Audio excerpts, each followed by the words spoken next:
Nous, Seigneur, que cette parole nous donne la vie, la parole qui est descendue du ciel et qui donne la vie au monde. Gloire à ton nom de notre Père, dans le nom de Jésus. Nous avons ainsi prié, nous disons Amen. Nous continuons dans notre thème sur ôter les dieux étrangers. Et nous voyons donc que nous avons compris que les dieux étrangers, ça peut être un être spirituel, ça peut être un esprit, ça peut être un démon qui a soif d'adoration. Nous savons que l'adoration doit revenir à Dieu seul. C'est Dieu seul qui doit être admiré. C'est Dieu seul, l'Éternel, qui doit recevoir la gloire. Nous avons rappelé le texte d'Ésaïe, Ésaïe chapitre 42, le verset 8. L'Éternel dit, je suis l'Éternel. C'est là mon nom. Je ne donnerai pas ma gloire à un autre, ni mon honneur aux idoles. Pourquoi l'Éternel seul doit avoir l'adoration? Pourquoi lui seul doit être adoré? Parce que c'est lui qui a créé toutes choses. C'est lui qui a créé les cieux et la terre et toute leur armée. Et donc, pour qu'il y ait une différence entre le créateur et la créature, alors cette différence doit se faire aussi au niveau de la révérence. La créature doit adorer et élever le créateur. Chers frères et sœurs, c'est pourquoi Dieu doit être adoré. Nous vivons par lui et pour lui. C'est lui qui est au-dessus de tout. Il est parmi tous, il est en tous, il est avec tous. Est-ce qu'on parle la belle éternelle? Dieu est le seul à recevoir l'adoration. Mais un jour, il y a un ange qui a osé vouloir, qui était assoiffé l'adoration. Cet ange-là s'appelle Lucifer. Il était un ange élevé parmi les autres anges. Et comme il a vu que tous les anges étaient en train d'adorer le Père, il a commencé à développer l'iniquité en lui. Ça, c'est dans Ézéchiel chapitre 28, tu pourras lire cela. Il lui a dit, moi aussi je dois être adoré. Moi aussi je dois être comme Dieu. Moi aussi je dois monter pour que les autres gens m'adorent. Quand il a développé cette iniquité, ce péché, Dieu connaissant les cœurs, Dieu l'a précipité. Malheureusement, il a déjà corrompu certains anges. Voilà comment ce que le monde des ténèbres va commencer. Quand Dieu précipite Lucifer et les anges qui l'avaient suivi, ils ont fui, ils étaient plus dans la présence de Dieu. Et ils sont descendus au deuxième ciel. Et ils ont organisé leur comment dirais-je, gouvernement. Et eux, ils ont dit aussi que nous aussi, on va utiliser les hommes pour que les hommes puissent nous adorer. Donc, c'est Satan et les démons qui mettent dans les cœurs des hommes les pensées d'adorer. Adorer les esprits de la nature, adorer les sirènes, adorer les idoles. Ce sont des démons qui ont mis les pensées dans les hommes. Chers frères et sœurs, le seul qui est digne d'être adoré, c'est le Père. C'est Dieu. Mais Dieu est un mystère. Il est Père, Fils et Saint-Esprit. Et dans sa dimension de Père, personne ne pouvait peut-être s'approcher de lui.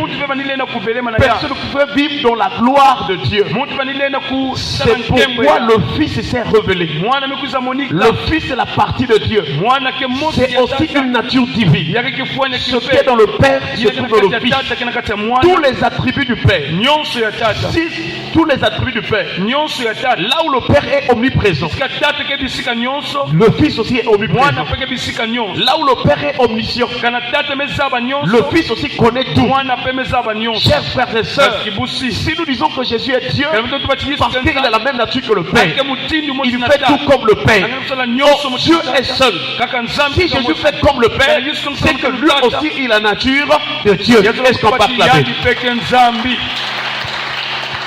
La deuxième chose qui nous dit que Jésus est Dieu, c'est qu'avant que Jésus ne naisse, avant qu'on ne le voie de la chair qui naisse de Marie, Jésus existait déjà dans les cieux, dans le sein du Père.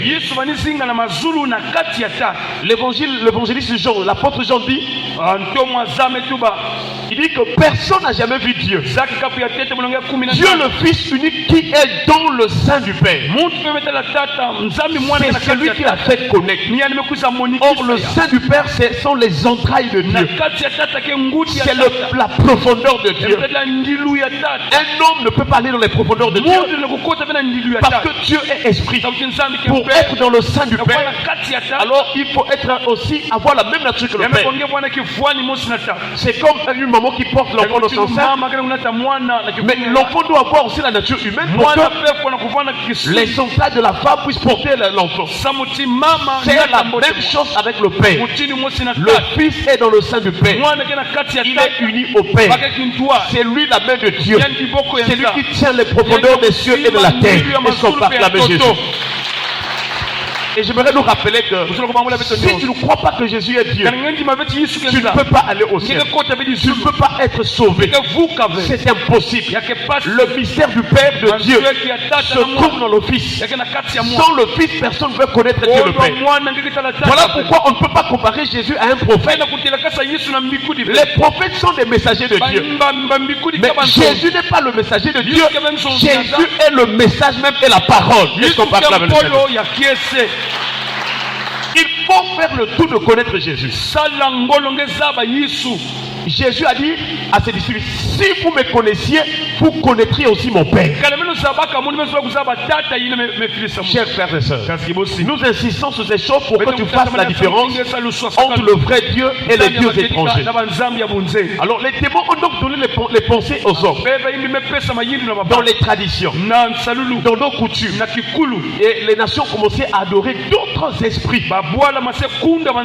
Ils croyaient adorer le Dieu vivant. Voilà pourquoi Dieu a suscité Abraham, Isaac, Jacob. Il les a enseignés. Et ces trois personnes ont marché dans la voie de Dieu, afin qu'au travers de leur histoire, que toutes les nations de la terre puissent connaître le vrai Dieu et comment servir le vrai Dieu. Ce n'est pas en vain qu'on a mis l'histoire d'Abraham, Isaac et Jacob. Dieu voulait enseigner à toutes les nations de la terre qu'il y a un seul Dieu, et pour marcher avec lui, tu dois accepter de marcher selon la justice, la droiture. Tu ne dois pas avoir d'autre Dieu. C'est pourquoi quand Moïse est arrivé, Dieu a commencé à parler. Chers frères et sœurs, nous sommes en train de voir où se trouvent les dieux étrangers, où se cachent les démons, pour que les gens leur adorent. Parce que si un démon sort ici pour dire que, s'il dit que moi je suis démon, les gens ne vont pas l'adorer. Même Satan, s'il sort ici que moi je suis Satan, les gens ne vont pas l'adorer. Ils utilisent donc des moyens. Ils passent par des objets. Ils passent par des choses que quelquefois nous portons. Et tous ceux qui vont mettre leur confiance, leur passion dans ces choses, ils vont adorer le diable sans le savoir. Et si tu adores les démons, si tu adores les dieux étrangers, tu seras esclave. Ton âme sera dans la servitude. Voilà pourquoi aujourd'hui les gens souffrent. Les gens sont victimes de maladies, de toutes sortes de maux dans ce monde. Parce que Dieu ne nous a pas créés pour être dans le malheur. Il nous a créés pour être dans le bonheur. Le bonheur ne veut pas dire que tu sois plus que riche, non. Même quand tu as peu, mais tu as la paix, tu as la joie, tu as l'amour. Est-ce qu'on peut acclamer le Seigneur? Chers frères et sœurs, où se trouvent donc les dieux étrangers? Nous avons vu hier avec le texte d'Exode chapitre 20, le verset 1 à 3, et aussi le verset 4 et 6. Alors Dieu prononça toutes ces paroles en disant, je suis l'Éternel ton Dieu. Voyez-vous, il est seul. qui te fait sortir du pays d'Égypte, de la maison de servitude. L'Égypte, c'est l'image aussi du monde, mais c'est l'image aussi de l'Afrique. Et le premier commandement, Dieu dit, tu n'auras pas d'autres dieux devant ma face. D'autres dieux, ça veut dire des dieux étrangers.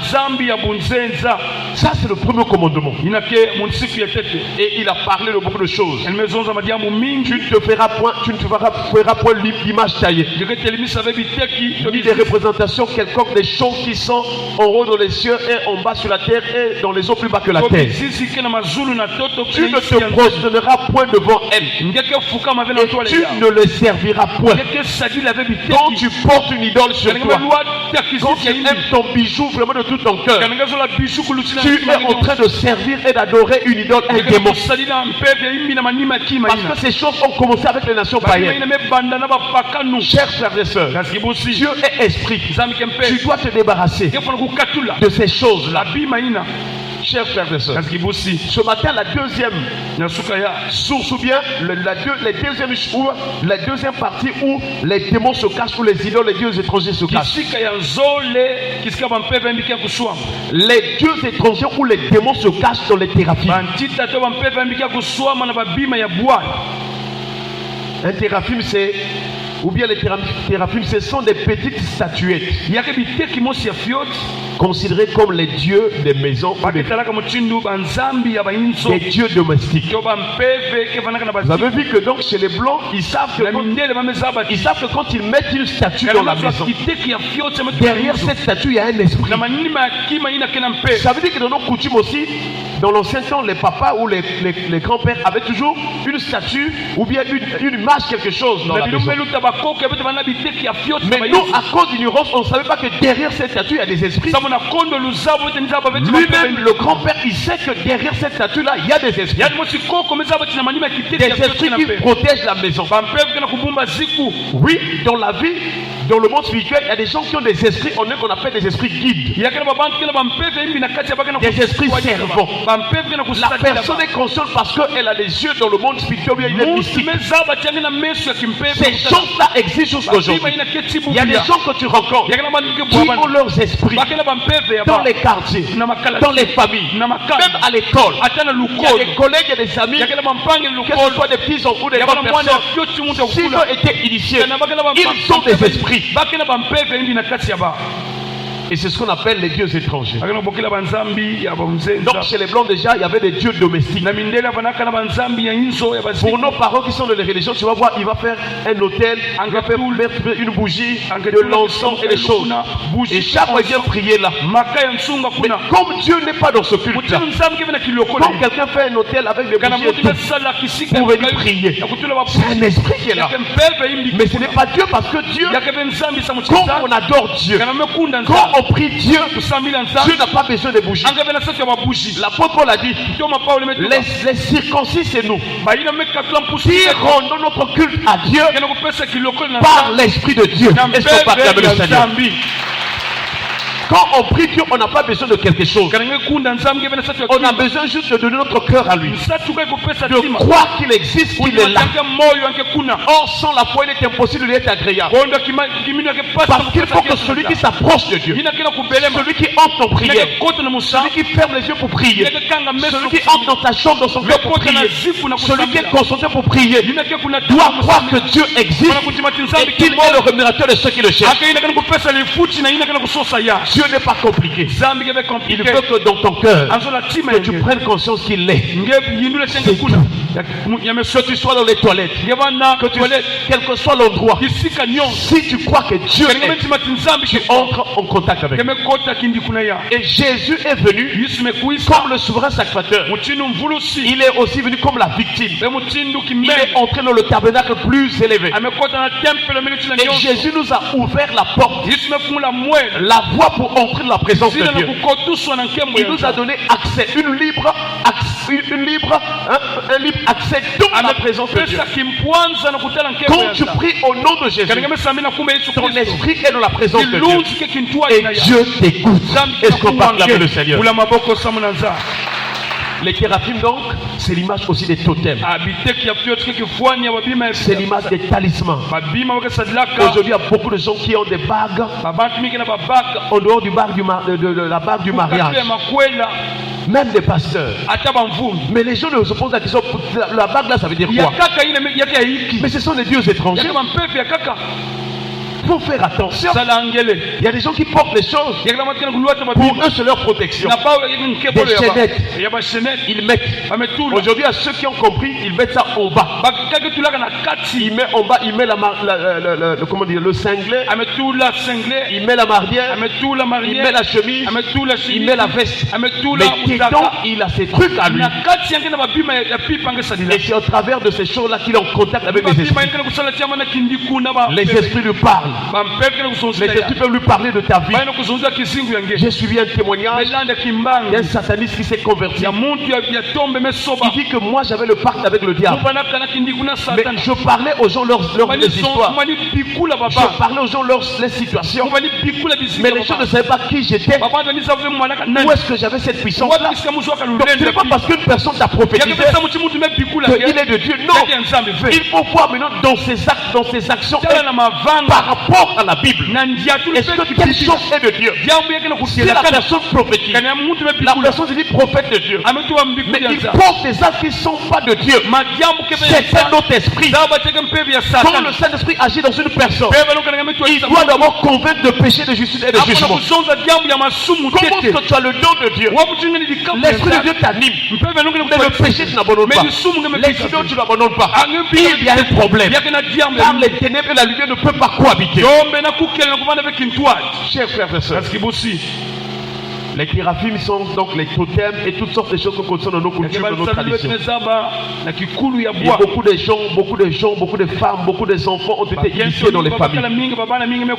Il y a même beaucoup de chrétiens qui viennent aux églises, ils ont ces choses-là. Je t'en supplie, si tu as des totems, si tu connais les choses spirituelles du monde des ténèbres, c'est le temps d'aller déposer. C'est de dire à Jésus, délivre-moi de ces choses, parce que les temps sont finis. Hier, nous avons suivi une émission. Un apôtre est en train de démontrer, d'après la Bible, il dit que les événements apocalyptiques ont déjà commencé. Et il a expliqué que nous sommes au 4e saut. En tout cas, tel qu'il a expliqué, c'est exactement les événements que nous sommes en train de vivre. Nous sommes au 4e saut. Donc ça veut dire qu'après cela, les sauts qui vont venir, Jésus est prêt. Parce qu'avant que les autres arrivent, nous devons être enlevés. Chers frères et sœurs, je t'en supplie, matin, soir et les dimanches, nous rappelons ici là que les temps sont finis. Change ton cœur, réforme tes voies. Toutes les richesses que vont dans cette terre passeront. Les totems passeront. Les grands de ce monde passeront. Tu dois donner ton cœur à Jésus. Car le plus grand bonheur, c'est de vivre dans le paradis de Dieu. Je t'en supplie. Même quand tu es dans ta chambre, confie-toi au Seigneur. Réponds-toi. Parle à Jésus de ce que tu es et de ton cœur. Parce que les temps sont finis. Il y a des grands malheurs qui arrivent dans ce monde. Chers frères et sœurs, donc Genèse chapitre 31. Le verset 19, il est écrit. Tandis que Laban était allé tondre ses brebis. Tendre, peut-être prendre soin de ses brebis. Rachel déroba les téraphines de son père. Donc Rachel, c'est la femme de Jacob. C'est la femme même que Jacob aimait. Mais Jacob ne savait pas que sa femme avait double yeux. Fais attention avec le mariage. Avec qui tu vas te marier? Est-ce que tu vas te contenter de la beauté physique, ou bien tu dois prier Dieu pour dire Seigneur, donne-moi un homme qui craint Dieu, qui n'est pas dans le monde des ténèbres. Beaucoup de gens sont beaux et belles, mais à l'intérieur, il y a l'ennemi qui est là. Rachel était belle de figure, belle de taille, mais il avait double jeu. Quand ils sont partis, elle a volé les téraphines de son père. Mais Léa, n'avait pas volé. Et vous allez voir que quand il mettait au monde, Rachel a dit, j'ai lutté divinement contre ma soeur. C'est qu'il avait les bitezo. Fais attention à te contenter de la beauté. Le plus grand critère que tu dois aimer une personne, c'est la crainte de Dieu. La crainte de l'éternel. Chers frères et sœurs.